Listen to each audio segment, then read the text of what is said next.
Andito ang ECE3B sa EBSO. Ayan po. Ngayon po ang EBSO Tacloban ay kasulukuyang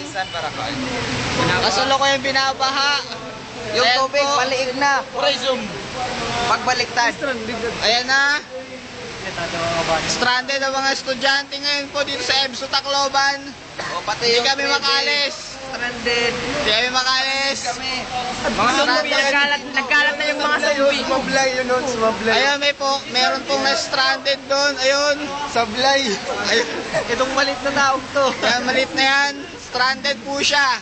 Kaya hindi na tayo makakaalis. Tingnan mo yung baha, tingnan mo. Ayan, baka po. O, tama na po yan. Parking floating device. May mga pambot.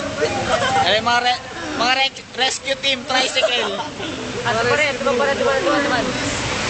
Ayun, merong tagapayong. Sige, PS out na muna. Waray pa rin.